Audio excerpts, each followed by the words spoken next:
नमस्कार, मैं हूं मीनू शर्मा। स्वागत करती हूं आपका personal finance bulletin money time में, जहां मैं आपको बताऊंगी आपकी जेब और जिंदगी से जुड़ी हर छोटी बड़ी खबर। साथ ही पर्सनल फाइनेंस, बिजनेस, कॉर्पोरेट और पॉलिसी से जुड़ी खबरों को हम आपके साथ करेंगे साझा। तो बिना देर करे शुरू करते हैं आज का खबरों का सिलसिला। डीप फेक लोकतंत्र के लिए एक बड़ा खतरा बन गया है, इसलिए सरकार इसके लिए नए नियम लाने की तैयारी कर रही है। नए नियम जल्द जारी किए जाएंगे।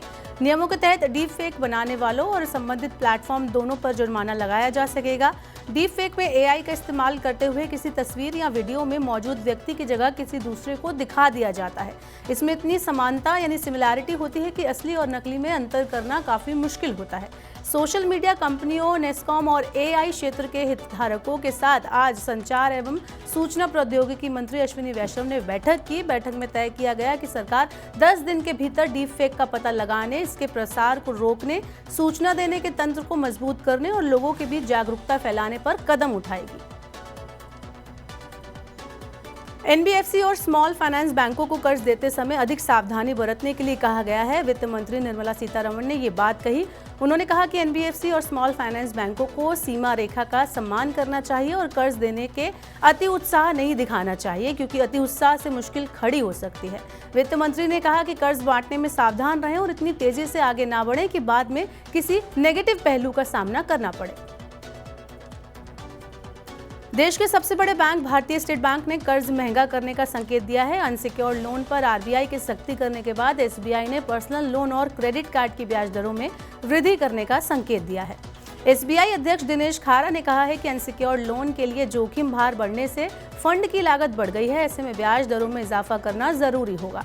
खारा ने कहा कि अनसिक्योर्ड लोन के लिए जोखिम भार बढ़ने से एसबीआई के नेट इंटरेस्ट मार्जिन पर 2 से 3 बेसिस पॉइंट का असर पड़ेगा। ऐसे में बेहतर मार्जिन के लिए बैंक अनसिक्योर्ड लोन महंगे कर सकते हैं। साथ ही इस तरह के लोन देने के मामले में कमी आ सकती है।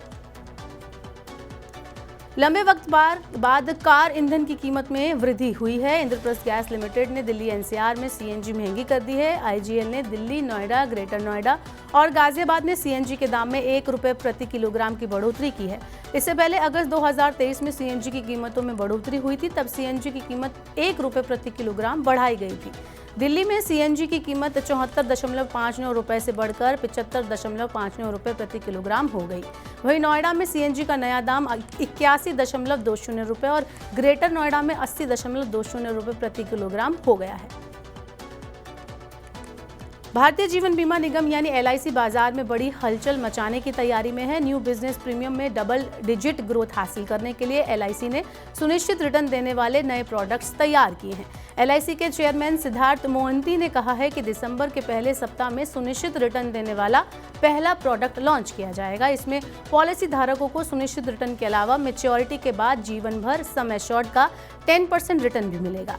इस नई पॉलिसी में ग्राहकों को लोन और प्रीमेच्योर विड्रॉल सुविधा भी मिलेगी। साथ ही guarantee return product policy holders और शेयर होल्डर्स दोनों के लिए फायदेमंद होगा। विदेशी निवेशकों की लगातार बिकवाली और स्थानीय शेयर बाजार के कमजोर रुख से अमेरिकी डॉलर के मुकाबले रुपया 2 पैसे फिसलकर 83.34 पर बंद हुआ। कारोबारियों ने बताया कि कच्चे तेल की कीमतों में 1% से ज्यादा की गिरावट और अमेरिकी डॉलर के कमजोर होने से रुपए की गिरावट सीमित रही। बुधवार को रुपया डॉलर के मुकाबले 83.32 पर बंद हुआ था। रुपए में कमजोरी को रोकने के लिए केंद्रीय बैंक डॉलर की बिकवाली बढ़ा सकते हैं। इससे विदेशी मुद्रा भंडार पर असर पड़ेगा। कॉमर्स मिनिस्ट्री ने ई कॉमर्स से होने वाले निर्यात को बढ़ावा देने के मकसद से 20 जिलों में डिजिटल कैटलॉग बनाने और टैक्स संबंधी मुद्दों पर एमएसएमई को प्रशिक्षण देने के लिए अमेज़न के साथ समझौता किया है। इससे एमएसएमई को पहचान बनाने, उत्पादों की डिजिटल कैटलॉगिंग और टैक्स सलाह सहित अन्य चीजों को सीखने का मौका मिलेगा। अमेज़न और डीजीएफटी इन जिलों में एमएसएमई के चरणबद्ध तरीके से क्षमता निर्माण सत्र, ट्रेनिंग और वर्कशॉप का आयोजन करेंगे। डीजीएफटी ने विदेश व्यापार नीति 2023 में जिलों को निर्यात केंद्र के रूप में विकसित करने के तहत इन जिलों की पहचान की है। नए एफटीए पूंजी की लागत में कटौती, बिजली की कम लागत और जमीन सुधार जैसे उपायों से 2030 तक भारत का वस्तु और सेवा निर्यात $2 लाख करोड़ तक पहुंचने में मदद मिलेगी। PhD chamber of commerce and industries के मुताबिक रेपो दर में कटौती से कर्ज की दरों में कमी आएगी, जो कारोबार क्षेत्र की पूंजी लागत को कम करेगा और घरेलू मांग में वृद्धि होगी। ऐसा होने पर घरेलू बाजार में उत्पादकों और अंतर्राष्ट्रीय बाजार में निर्यातकों की प्रतिस्पर्धा क्षमता बढ़ेगी। हाइब्रिड म्यूचुअल फंड योजनाएं निवेशकों के बीच तेजी से लोकप्रिय हो रही हैं। पिछले 7 महीने में निवेशकों ने इन योजनाओं में 72,000 करोड़ रुपए से ज्यादा का निवेश किया है। डेट फंड के लिए टैक्सेशन में बदलाव और आर्बिट्रेज कैटेगरी में भारी निवेश से हाइब्रिड म्यूचुअल फंड योजनाओं को बढ़ावा मिला है। हाइब्रिड म्यूचुअल फंड योजनाएं आमतौर पर इक्विटी और बॉन्ड सिक्योरिटीज में और कभी-कभी सोने जैसी अन्य परिसंपत्तियों में निवेश करती हैं। बॉन्ड फंड के लिए टैक्सेशन में बदलाव के बाद अप्रैल से इसमें नियमित निवेश हो रहा है। और अब वक्त हो गया है आईपीओ से जुड़े अपडेट का। गोपाल स्नैक्स ने 650 करोड़ रुपए का आईपीओ लाने के लिए सेबी के पास डॉक्यूमेंट्स जमा कराए हैं। ये आईपीओ पूरी तरह से ऑफर फॉर सेल होगा। इसमें कंपनी ने प्रमोटर और शेयर होल्डर्स अपनी इक्विटी बेचेंगे। 1999 में स्थापित गोपाल स्नैक्स एक एफएमसीजी कंपनी है जो नमकीन और चिप्स जैसे उत्पाद बनाती है।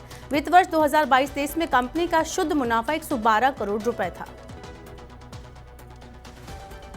तो ये थी मनी टाइम में आज की बड़ी खबरें। वक्त हो गया आपसे विदा लेने का। अब आपसे होगी कल मुलाकात। पर्सनल फाइनेंस से जुड़ी खबरों को पढ़ने, सुनने और उनसे जुड़े खास कार्यक्रमों को देखने के लिए मनी 9 के सुपर ऐप को जरूर डाउनलोड कर लें। साथ ही आज का हमारा मनी टाइम आपको कैसा लगा, नीचे कमेंट बॉक्स में अपनी राय, अपना फीडबैक जरूर दें। फिलहाल के लिए इस बुलेटिन में इतना ही। नमस्कार, शुभ रात्रि।